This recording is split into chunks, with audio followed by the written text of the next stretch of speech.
¿Qué tal? Buenas noches a todos. ¿Cómo están? Bien. En el día de hoy estaremos desarrollando la lección que habla de las medidas conservatorias. De las medidas conservatorias.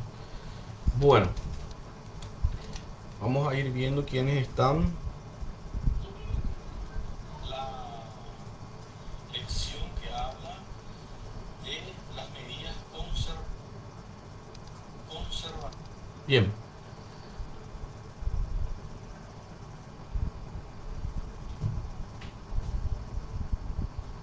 vamos bien. ¿Qué tal, Norma? ¿Cómo estamos?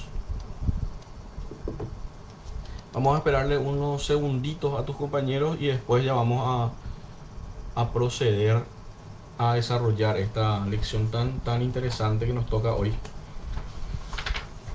que es súper interesante. Bien, entiendo que me escuchan todos de una forma clara. Si me van indicando si me escuchan o no, yo aquí veo sus comentarios, así que vamos a tratar de corregir cualquier error técnico que tengamos. Buenas noches, profe Monse Ábalos. Te voy a ayudar un poco te voy a pedir ayuda. No, ¿se me escucha bien, profe?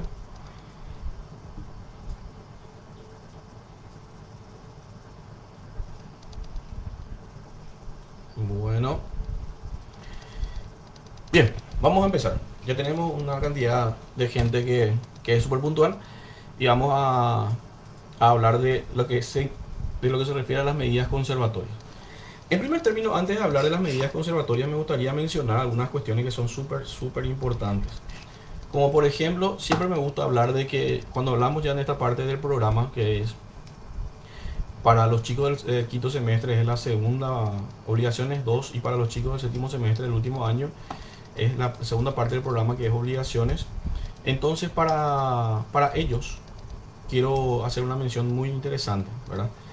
Que cuando hablamos en esta parte del programa estamos hablando ya de las obligaciones en general. Cuando hablamos de obligaciones en general tenemos ciertas cuestiones que son distintas a los hechos y los actos jurídicos. Y la primera distinción que encontramos en esta situación es que los sujetos cambian. Cuando hablamos de obligaciones estamos hablando de dos sujetos, o podrían ser más, pero se clasifican en sujeto activo y sujeto pasivo, ¿verdad? El sujeto activo de la relación obligacional se llama acreedor, que es el sujeto al cual se le debe de realizar una prestación prometida. ¿Por parte de quién? Por parte de un sujeto pasivo que se llama deudor. El deudor es el sujeto que está constreñido con el deber de realizar una prestación prometida que pueda ser dar, hacer o no hacer. En ese sentido, van ustedes a estudiar y analizar de que también el objeto en las obligaciones es distinto a los hechos y actos jurídicos. En los hechos y actos jurídicos nos regimos por el objeto sea material o inmaterial, la cosa en sí sobre el cual va a recaer los efectos de la obligación.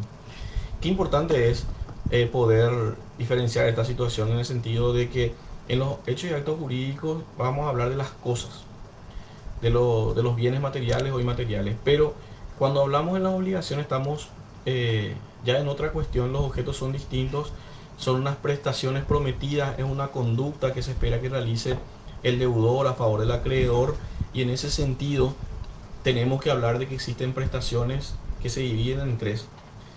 La primera es la de dar, la segunda es la de hacer y la tercera es la de no hacer.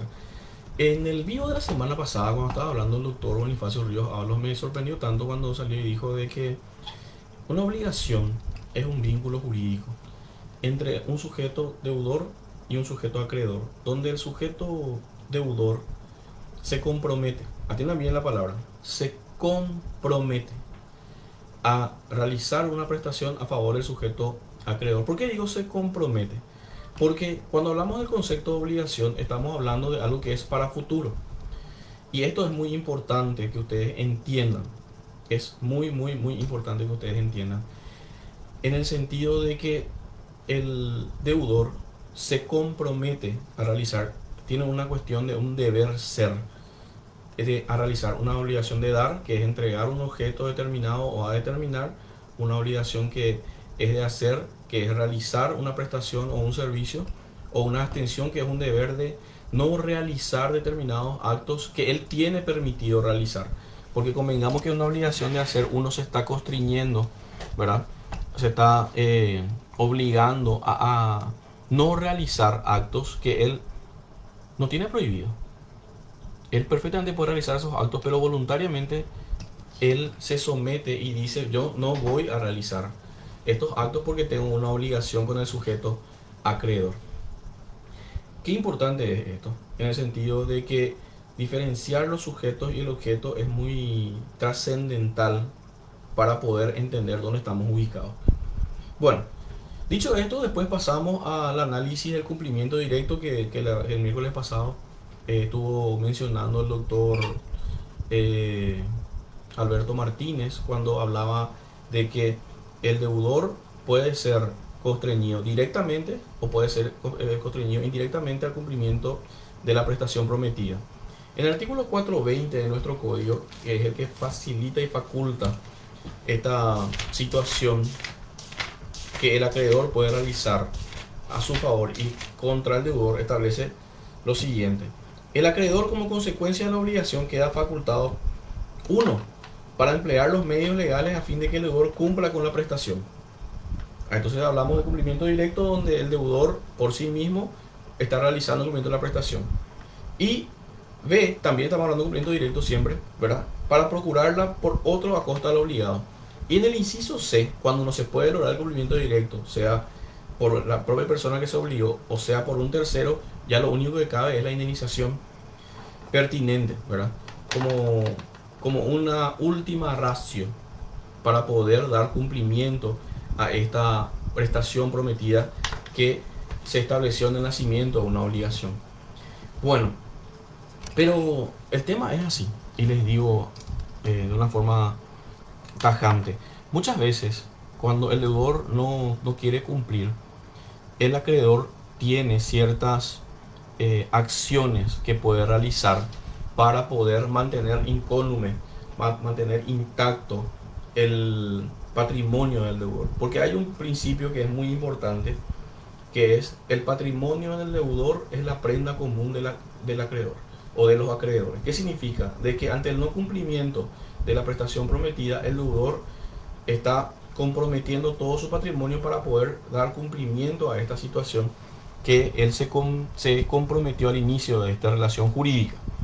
En ese sentido, el acreedor tiene varios derechos que puede ejercer, y voy a ir citando uno a uno, en el sentido de que encontramos, por ejemplo, el derecho de retención, que se encuentra en el libro tercero, en el artículo 18-26. Después tenemos la acción subrogatoria o la acción oblicua, que habla del artículo 446. Posteriormente tenemos que hablar de la acción revocatoria o pauliana, eso está regulado a partir del artículo 311. Y también la acción de simulación, que es la acción de nulidad por simulación, que está regulado en el artículo 305. Bueno, voy a ir hablando de una forma clara, se quiere laxa, no tan técnico al principio, para después ir cerrando en una cuestión doctrinaria y técnica lo que tenemos que desarrollar hoy. El derecho de retención es la facultad que posee el acreedor de detentar, dice, una cosa sobre la cual versó la prestación prometida, hasta el cumplimiento de la obligación por parte del deudor. Bien, el derecho de retención, como su nombre bien lo establece y lo enmarca, ¿qué es lo que hace? Le da al acreedor la potestad de retener la cosa, de detentar la cosa, que no es suya, vamos a aclarar, que no es suya, es del deudor, sobre la cual se realizó ciertos gastos, ¿verdad? O fue objeto de creación, como dice el doctor Miguel Ángel Pangracio en los comentarios que tiene del artículo 1826. En ese sentido, ¿qué es lo que hace el acreedor? Ataja, no le entrega al deudor la cosa hasta que él cumpla con lo que tiene que cumplir. Por ejemplo, un mecánico. Y como decía antes el doctor Alberto Martínez cuando era mi profesor, que una vez se fue a un técnico, ¿verdad? Para mandar a arreglar su equipo de sonido. Y al dejar su equipo de sonido junto al técnico, le hizo firmar una recepción. Y en una cláusula, él manifiesta, dice que decía de que el acreedor se faculta a retener o detentar la cosa hasta tanto sea cancelado el monto de la reparación del equipo de sonido. Fíjense de que esta situación es una facultad que tiene y versa el acreedor sobre un bien que no es de su propiedad y sobre el cual vamos a realizar gastos, sea para la creación de la cosa o sea para gastos requeridos en su reparación. Qué importante es poder entender esta situación en los aspectos de que tiene ciertas cualidades o ciertas características o como dice ciertos elementos, ¿verdad? En primer término, el primer elemento que nosotros encontramos es que el acreedor va a detentar una cosa que no es de su propiedad, que es la propiedad del deudor, ¿verdad? Es un objeto corporal, es un objeto ajeno a esta cuestión sobre un crédito exigible y realizado y vinculado en la cosa. Bueno, repito, y atiéndame. Un mecánico, yo me voy y llevo mi vehículo, yo tengo un vehículo alemán que muchas veces las reparaciones son muy caras y voy y le quiero cambiar la pastilla de freno, tiene problemas en los sensores y esas cuestiones, ¿verdad? De los vehículos más modernos.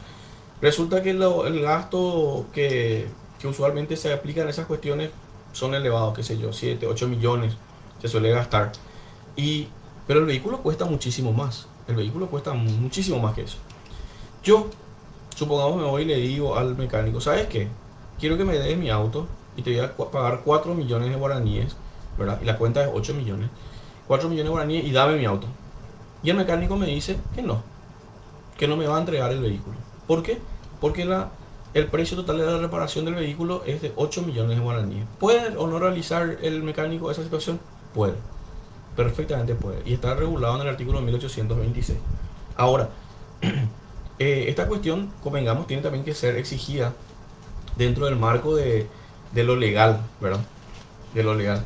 Tal es así que el artículo 1826 versa lo siguiente, le voy a leer. A partir de ahí empieza a regularse el derecho de retención.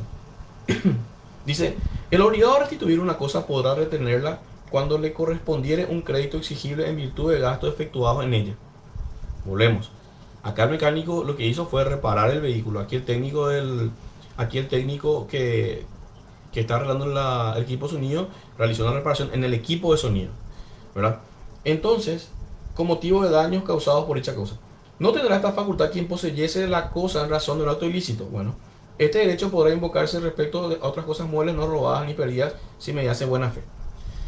Vuelvo y repito, el derecho de retención es la facultad que tiene el acreedor de detentar, de retener una cosa que no es suya y que es propiedad del deudor sobre la cual realizó ciertos gastos. Por ejemplo, misma situación puede tener, como dice el doctor Miguel Ángel Pangracio, aquel que se comprometió a realizar unas ánforas enormes, ¿verdad? En Areguá, por ejemplo, ustedes van a decorar sus nuevas casas, ¿verdad? O su casa y mandan pedir 12 floreros o ánforas enormes. Entonces, en ese sentido, ¿qué es lo que pasa? Se van y le dicen, bueno, esto va a costar 5 millones. Y le dan 2 millones y medio para empezar el trabajo y se quieren ir a retirar. Ustedes pidieron 10 ánforas o 10 floreros, como quieran llamarle, jarrones o lo que quieran llamarle. Y le dicen, yo quiero retirar los 10. No, no te puedo dar los 10, le dice la persona que realizó la creación. Pero yo te pagué ya 2 millones y medio, dame por lo menos 5. No, no te voy a dar. ¿Por qué? Porque el derecho de retención es único, ¿verdad? Entonces, hasta que no le pague todo, él tiene derecho a retener la cosa. Lo mismo pasa con el mecánico, pasa con el técnico que le arregló el equipo de sonido al doctor Alberto Martínez. Con todas esas personas estamos nosotros frente a un derecho que tiene el acreedor de retener una cosa que es del deudor sobre créditos vinculados a la cosa. Les voy a aclarar, sobre créditos vinculados a la cosa. Perdón que sea tan reiterativo en este asunto, pero es muy importante aclarar. ¿Por qué?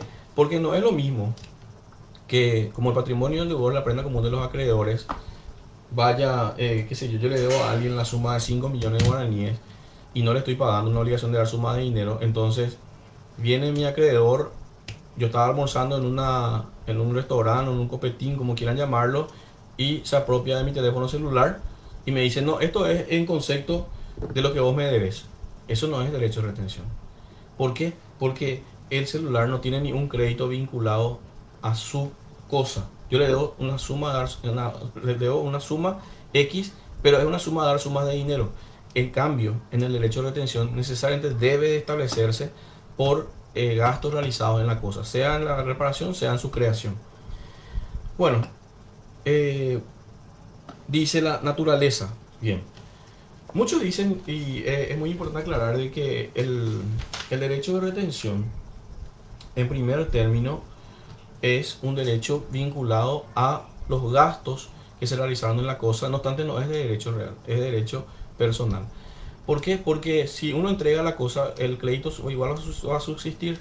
O sea, el derecho de retención es sobre la cuestión que versa, ¿verdad? Sobre los gastos realizados en la cosa, si bien es cierto, está vinculado a un crédito, no por eso lo hace de derecho real. ¿Cuáles son los caracteres que se mencionan en estos casos? Bueno, tenemos que en primer término es accesorio, es indivisible y es transferible. Es accesorio porque en primer término no hace a la cuestión principal del comportamiento que el deudor debe al acreedor. Acá lo que se busca en primer término es garantizar el cumplimiento de la prestación prometida por parte del deudor a favor del acreedor. No obstante, la prestación aquí era pagar por lo que se iba a arreglar o se iba a crear. Vamos a aclarar. Es indivisible. ¿Por qué? Porque el derecho de retención es solo uno. No podemos nosotros decir, ¿sabes que te voy a entregar la mitad de las ánforas o la mitad de una cosa? O es todo o no es nada, ¿verdad? Y habla de transferir, sí se puede transferir, eso no hay ningún problema. Bueno, después hablar de los efectos. El doctor Martínez Simón en su libro, que siempre es importante leer los libros, eso sí les voy a pedir por favor que lean los libros así, tengan su libro acá, tengan también su código, ¿verdad? Está el otro libro que es el doctor Borda, le voy a ir mostrando más o menos lo que tienen que estudiar. También está el autor del libro del doctor Alterini y un libro que a mí me encanta, pero que no tiene todas las bolillas en forma ordenada, pero es buenísimo, es el doctor Ramón Silva Alonso. Es un excelente material de estudio, excelente, excelente, excelente.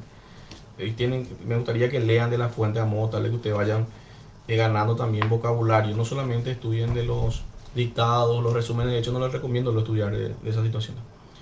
Bueno, espérenme que porque me estoy yendo hacia el otro lado. Hablamos de los elementos, de los efectos y de la indivisibilidad. Vamos a ir viendo cómo se extingue el derecho de retención. Así vamos a ir avanzando porque estamos ya, si no nos cuentan, en el minuto 23 de nuestra reproducción y ya recién estamos hablando de uno de las medidas.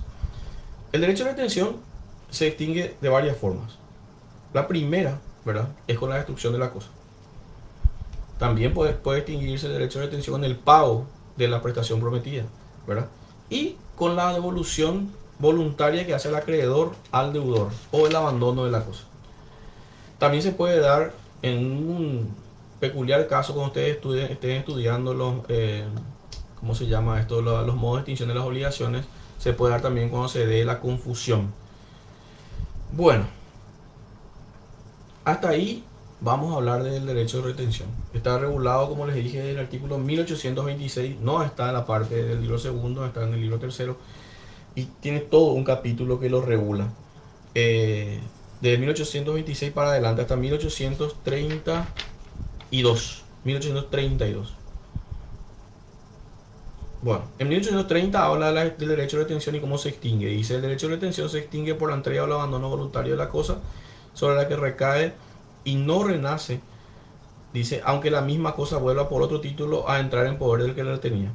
Cuando el que retiene la cosa ha sido desposeído de ella contra su voluntad por el propietario o por un tercero, podrá reclamar la restitución mediante las acciones concedidas en este código al poseedor desposeído. Bueno, vuelvo repito. ¿Cómo se extingue? Pagando. Se extingue por la destrucción de la cosa, evidentemente, porque a eso se refería el tema de la retención. Se extingue también cuando uno devuelve de mutuo consentimiento, ¿verdad? O cuando abandona la cosa.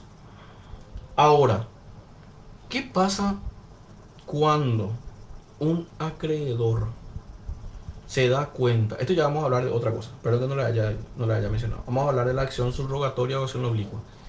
¿Qué pasa cuando un acreedor se da cuenta de que su deudor no está ejerciendo un derecho? ¿Por qué? Porque si sabe que si ejerce ese derecho va a acrecentar su patrimonio y al final el acreedor va a embargar sus bienes y va a cobrar su crédito. ¿Por qué? Porque el patrimonio del deudor es la prenda común de los acreedores.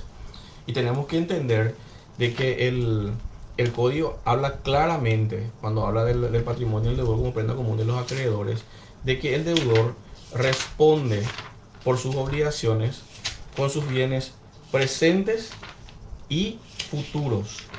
Presentes y futuros. El artículo 430, atiendan bien, de la garantía común para los acreedores, empieza a hablar. Dice, el deudor responde al cumplimiento de sus obligaciones con todos sus bienes presentes y futuros. ¿Qué significa eso? De que el... De que... Perdón, Tania, acá me estoy viendo el artículo 18-28 que estás diciendo porque no le presté atención. El derecho de retención es indivisible por hacer ejercicio por totalidad de crédito sobre sí. Hablamos de eso. Sí. Perfecto. Bueno, a lo que voy otra vez. Que supongamos que un deudor tiene, atiendan bien, tiene una herencia que cobrar. Y él no abre la sucesión de su papá. Porque sabe de que si abre la sucesión de su papá, va a adjudicarse los bienes y en ese sentido va a estar en insolvencia mientras tanto, va a aumentar sus bienes, pero el acreedor va a embargar los bienes y va a cobrar su crédito.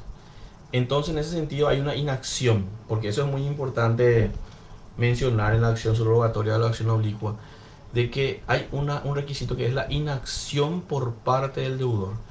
La acción subrogatoria o la acción oblicua es la facultad que tiene el acreedor de realizar acciones en nombre y representación del deudor cuando éste, por su inacción, no está queriendo realizar la misma en razón de que podría ser eventualmente perjudicado por el futuro embargo que realice el acreedor.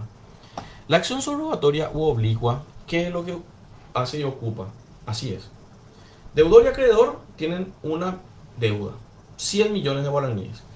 El deudor tiene que heredar 100 millones de guaraníes o tiene que heredar una casa de parte de su papá. Él no inicia el juicio sucesorio porque sabe que si inicia se va a adjudicar, eso se va a poner a su nombre una vez que esté a su nombre, porque el deudor es responsable de sus obligaciones con los bienes presentes y futuros. Una vez que esté en su nombre, ¿qué pasa? El acreedor embarga, remata y cobra su plata. Entonces el deudor directamente no realiza nada. Está allí expectante y no hay una inacción por parte de este deudor porque es reacio a cumplir con su obligación. Entonces el acreedor, ¿qué es lo que va a hacer? Se va a ubicar en el lugar del deudor y va a decir, yo tengo un crédito que es este, voy a iniciar la sucesión por parte del deudor, voy a denunciar de que él es heredero de esta persona, voy a buscar que él se adjudique los bienes. Una vez que se adjudique, voy a embargar, rematar y hacerme con el crédito. Entonces, en primer término tenemos que tener que exista una relación preestablecida, no después, a no ser que sea hechos punibles, dice, pero en realidad lo común y lo corriente es que sea una relación preestablecida. En este sentido, lo que nosotros tenemos que tener es que hay una relación entre acreedor y deudor, y que el deudor no está realizando acciones para acrecentar su patrimonio. Él está insolvente en teoría, insolvencia material se llama, y con eso él está evitando pagar a sus acreedores. Entonces el acreedor se subroga los derechos del deudor. ¿Para qué? Para aumentar el patrimonio y en ese sentido poder acrecentar y poder cobrar sus créditos.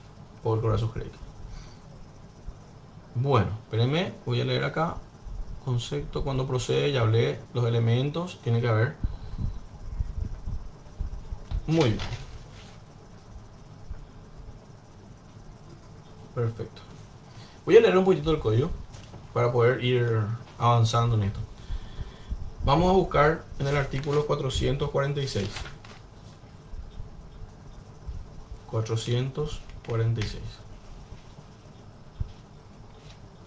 Ahí vamos a encontrar la regulación de la acción subrogatoria.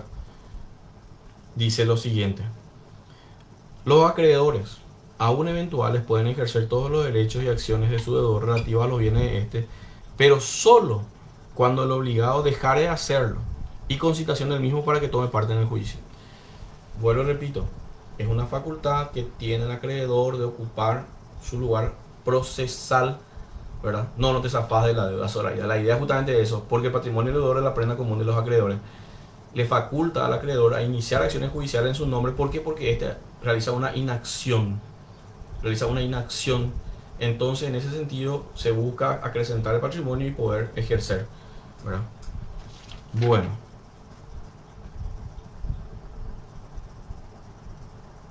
Vamos nosotros también a ir estudiando. Les voy a leer, espérenme que... la acción revocatoria o acción pauliana.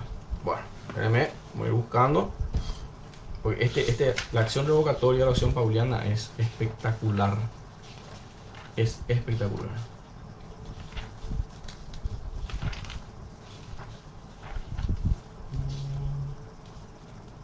Aquí está.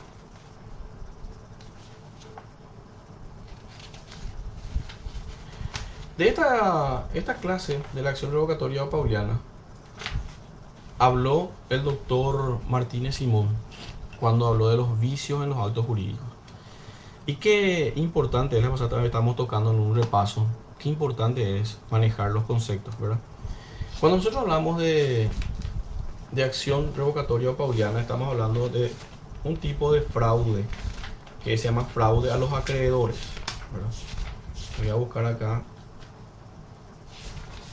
Exactamente, está en la parte de hechos y actos jurídicos y se llama así: de los actos celebrados en fraude de los acreedores. De los actos celebrados en fraude de los acreedores. Volvemos otra vez a esta cuestión y atiendan bien.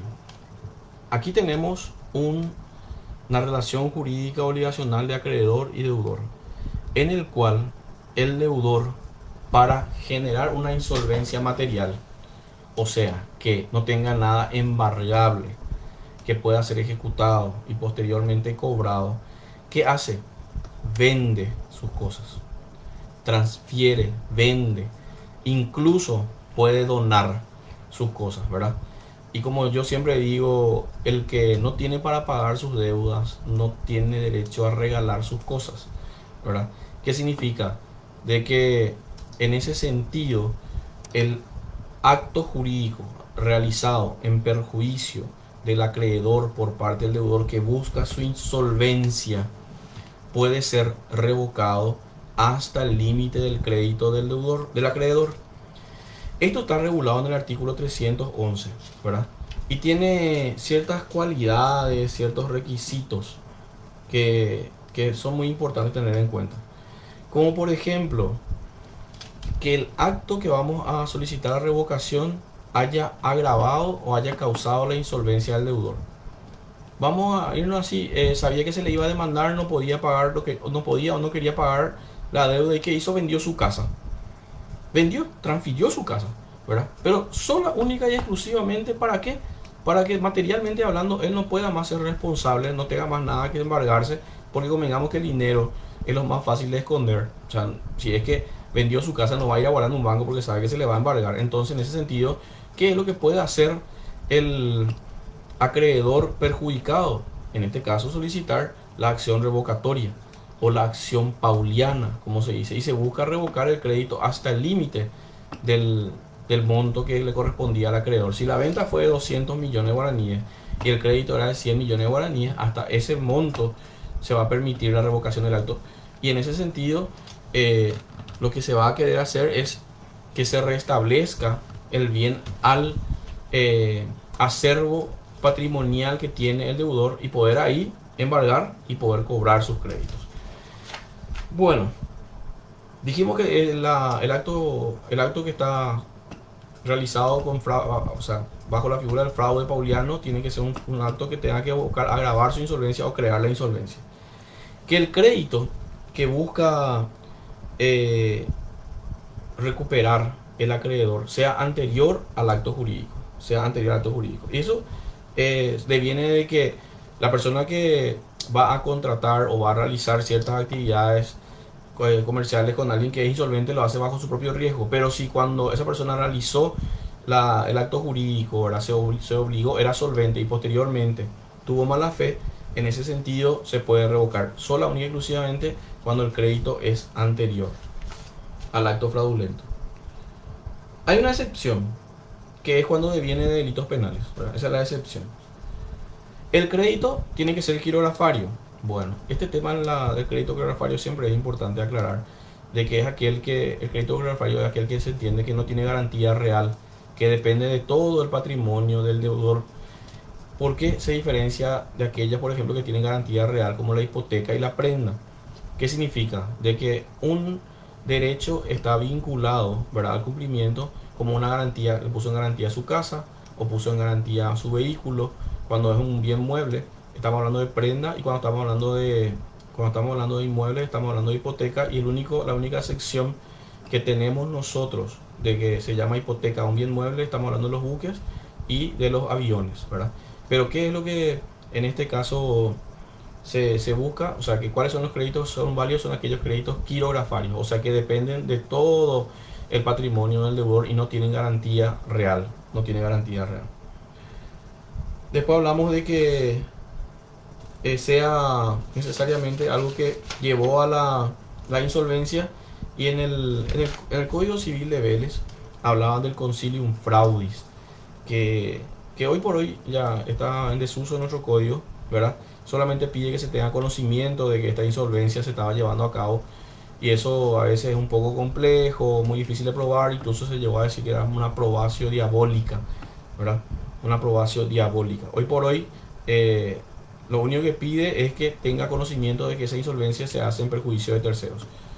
Ya no se pide la connivencia diabólica por parte del deudor y acreedor en ese concilio en fraude, que es el acuerdo para defraudar a un acreedor o a los acreedores. Bueno, a ver, ¿cuál es el efecto que tiene el, la acción revocatoria o pauliana? En este caso, nosotros encontramos de que la sentencia que hace lugar a la acción revocatoria pauliana lo que va a hacer es revocar el acto jurídico hasta el monto del crédito que haya sido solicitado. Una importante acotación es que solamente beneficia al acreedor que realizó la acción, que vamos a ver enseguida. Esa es una gran diferencia con la acción de nulidad por simulación. Sola, única y exclusivamente se beneficia la persona que realizó la acción. Bueno, nuestro código también habla de que esta acción prescribe, ¿verdad?, en dos tiempos, por decir así. Habla de que la primera prescripción de la acción revocatoria o pauliana es de 2 años, ¿verdad?, desde que el acreedor tomó conocimiento del acto fraudulento, ¿verdad? Y puede ser extendido hasta 5 años de haberse realizado el acto jurídico, sin tomar en cuenta cuándo el acreedor tomó conocimiento. O sea, máximo se tiene en cuenta hasta 5 años después de que existió el acto jurídico, o 2 años desde que se tuvo conocimiento, toda vez que no hayan pasado los 5 años. Muy importante acotación. Bueno, y a ver, me toca desarrollar la acción de simulación. Pero para hablar de acción de simulación, nosotros tenemos necesariamente que decir qué es lo que es la simulación. Y antes que hable de la acción de simulación, voy a también leer un poquitito del código. En su artículo 311, que hablaba del fraude pauliano y se llama de los actos celebrados en fraude de los acreedores. El artículo 311 dice lo siguiente: los actos de disposición a título gratuito practicados por el deudor insolvente o reducido a la insolvencia, por eso hablamos de que es un requisito de que el deudor se torne insolvente por este acto jurídico, o que este acto jurídico reduzca considerablemente su capacidad de poder cubrir sus obligaciones, ¿verdad?, o reducir las obligaciones por causa de dichos actos, pueden ser revocados a instancia de los acreedores. Pueden ser revocados a instancia de los acreedores. Muy bien. El artículo 315 habla de quién es el beneficiado en el caso de la acción revocatoria pauliana. Dice, la revocación será pronunciada exclusivamente en interés del acreedor que la pidió y hasta el importe de su crédito. Bueno, pero atiendan bien. Hay un tema que yo creo que podría ser, eh, ¿cómo se dice?, objeto de examen, que la persona que adquirió el bien puede, puede perfectamente pagar lo que se le debe al acreedor y entonces se extingue la acción revocatoria o pauliana. Se extingue la acción revocatoria pauliana.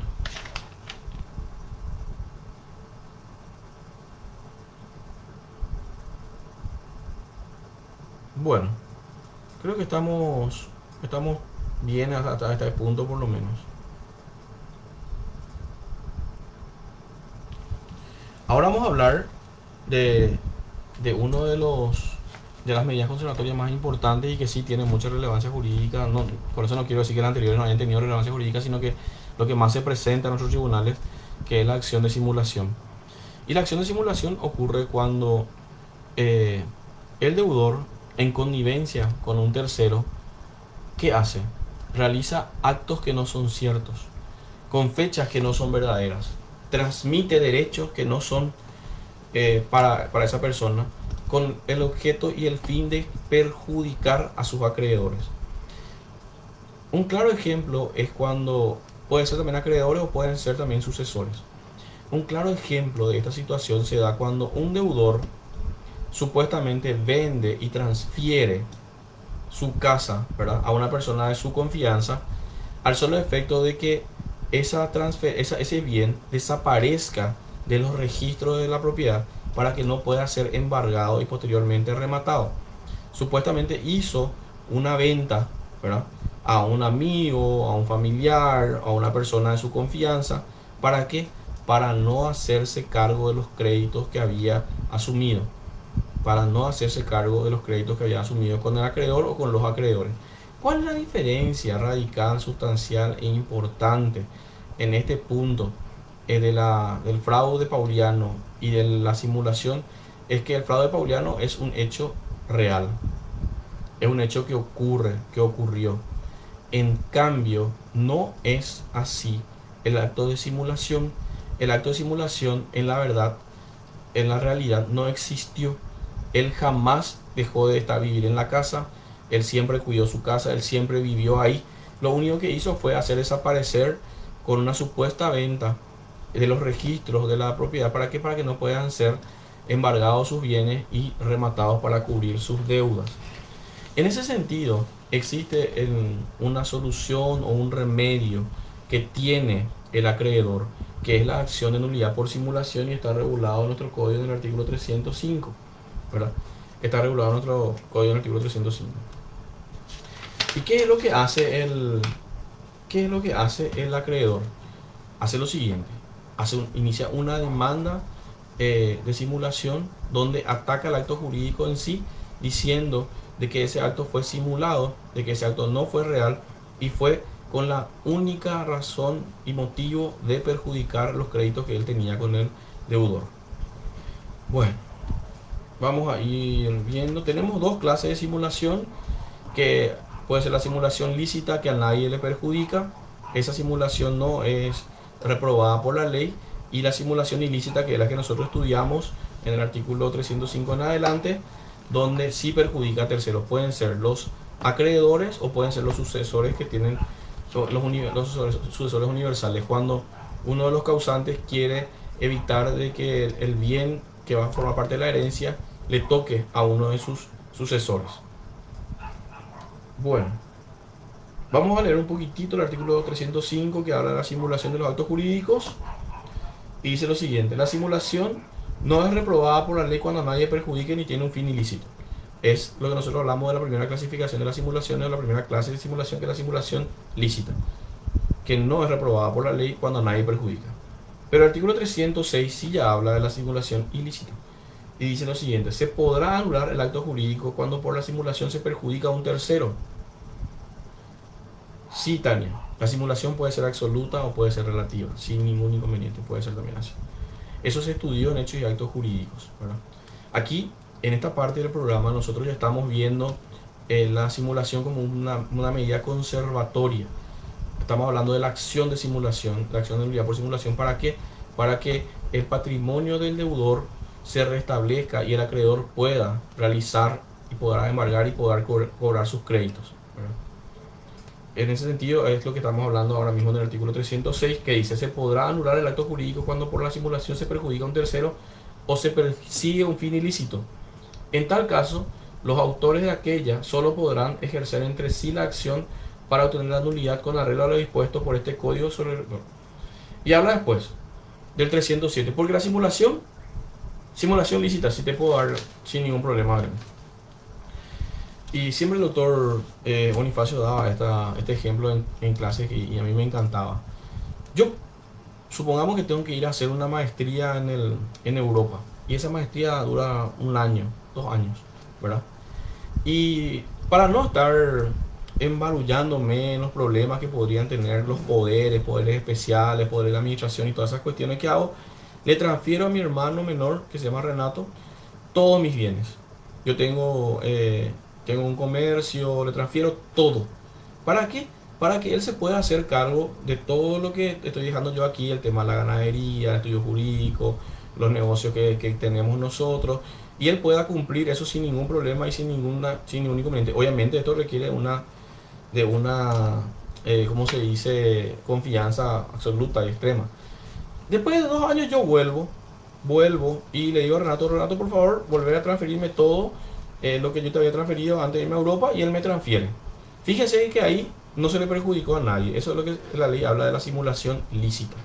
Ahora, si yo hago lo mismo, pero para que mis acreedores no cobren, eso es una simulación ilícita. O si le transfiero en vida a una persona mi bien, para que cuando se abra la sucesión no se le transfiera, o sea, que no se le adjudique a uno de mis sucesores, ahí también estamos hablando de una simulación ilícita, ¿verdad? Y eso puede ser atacado según el artículo 307. Bueno, aquí, espérame un ratito, le quiero leer. Vamos a hablar de de entre partes, la simulación entre partes. Este sí es muy, muy interesante, porque se habla de... Bueno, ya que vamos a hablar, Soraya dice: ¿qué pasa si después no te quiere devolver? Y vamos a hablar de eso, la simulación entre partes. Resulta que la simulación lícita no causa ningún inconveniente, pero si alguien es perjudicado, ya se considera que es ilícito. Incluso eso puede pasar entre partes. Le explico. Supongamos que yo le transfiero a la doctora Silvia Monserrat Ábalos mi casa, para que durante un tiempo ella figure como dueña, ¿verdad? Y yo vea la forma de evitar que me embarguen y me rematen mi casa y yo pueda, o sea, que yo pierda mi casa. Entonces, cuando se traen los embargos, no va a figurar nada a mi nombre. Pero posteriormente yo tuve la suerte de que me fue bien en la profesión, gané un caso, gané otro caso, y esa situación me generó la posibilidad de poder cumplir con mis obligaciones.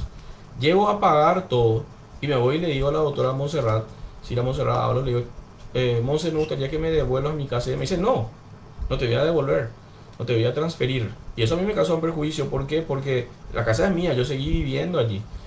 ¿Y qué es lo que nosotros hicimos en el momento de esa supuesta venta y transferencia? Hicimos lo siguiente: hicimos un contradocumento. Ese contradocumento era una expresión real de lo que estaba ocurriendo hasta ese momento, donde decía de que esa transferencia que yo le estoy realizando a la doctora Monserrat no es, no es real, que en realidad la casa sigue siendo mía, y que cuando yo le reclame a ella, ella me deberá de transferir esa casa de acuerdo a esta prueba que se llama contradocumento. El contradocumento es probablemente una de las pruebas más válidas y más útiles y más grandiosas que pueden existir dentro de lo que a las partes se refiere en los casos de simulación, ¿verdad? ¿Por qué? Porque es el instrumento que tiene la verdad verdadera o la verdad real de lo que ocurrió. Justamente eso es lo que te estaba contando. Yo le voy a demandar a la doctora Monserrat para que se anule el acto jurídico donde yo le vendí y le transferí, y voy a hacer valer el contradocumento, incluso cualquier medio de prueba que tenga a mano. Cualquier medio de prueba que tenga a mano. Bueno, hay simulación absoluta, hay simulación relativa, eso ya vieron ustedes en lo que se refiere a hechos y actos jurídicos. ¿En qué caso la simulación se vuelve ilícita? Cuando perjudica a un tercero. Eso es lo que dice la ley. Claramente es el artículo 307. Se podrá anular el acto jurídico cuando por la simulación se perjudica a terceros o se persigue un fin ilícito. En este caso, puede ser a los acreedores cuando yo no le quiero pagar, o puede ser a mi persona cuando ella no quiere reconocer que fue un acto simulado. Ahí se vuelve ilícita porque me está perjudicando a mí. Bueno. ¿Cuáles son las pruebas que son admitidas en la simulación? Todos los medios de prueba son admitidos para probar la simulación, incluso las presunciones, que tienen que ser precisas, graves y concordantes. Precisas, graves y concordantes. Muy, muy importante. Bueno, voy a ir viendo, esperen un ratito. Quiero mirar algo que me interesa mucho, que es la prescripción de la acción. Que mucho habré escuchado yo, gracias a Dios. Tuve la suerte de escuchar cientos de veces cuando el doctor Bonifacio Ríos hablaba y decía de que la simulación es un acto ilícito y que los actos ilícitos no prescriben, ¿verdad? No obstante, dice que el código solucionó este problema y lo estableció de que prescribe a los 2 años desde el conocimiento por parte del tercero perjudicado. Pudieron haber pasado 10 años, 5 años, 7 años, 8 años. Una vez que vos tuviste conocimiento fehaciente de esta situación, entonces a partir de ahí empieza a correr el plazo de 2 años para que vos realices la acción de nulidad por simulación. ¿Cuál es la gran diferencia que existe? Que si se llega a declarar nulo el acto de simulación, es que eso le va a beneficiar a todos los acreedores. No solamente le va a beneficiar, como en el caso de la acción revocatoria pauliana, a uno de ellos. No, será a todos los acreedores y será por la totalidad del acto jurídico. Por la totalidad del acto jurídico. Sí, Soraya dice, doctor, también entonces eso sirve de mucho en caso de que fallezca. Sí, claro que sí.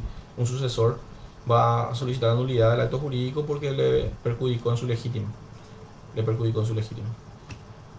Bueno, creo que esto es por el día de hoy. Traté de hacerlo lo más eh, entendible posible. Entiendo yo que ustedes ya estudiaron toda la parte de vicios en los actos jurídicos cuando hablamos del fraude pauliano y la simulación. Incluso ahí se habla de la lesión, ¿verdad? Y aquí nosotros estamos hablando de las medidas conservatorias, que son facultades que tiene el acreedor. ¿Para qué? Para mantener incólume o tratar de mantener lo más completo posible el patrimonio del deudor a los efectos de poder hacerse con su crédito en razón de que el deudor está negándose a cumplir con la prestación prometida establecida desde el principio. Si tienen alguna pregunta, les leo sin ningún inconveniente y estoy atento a eso.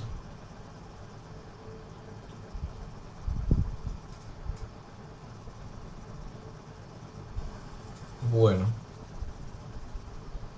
veo que no hay preguntas.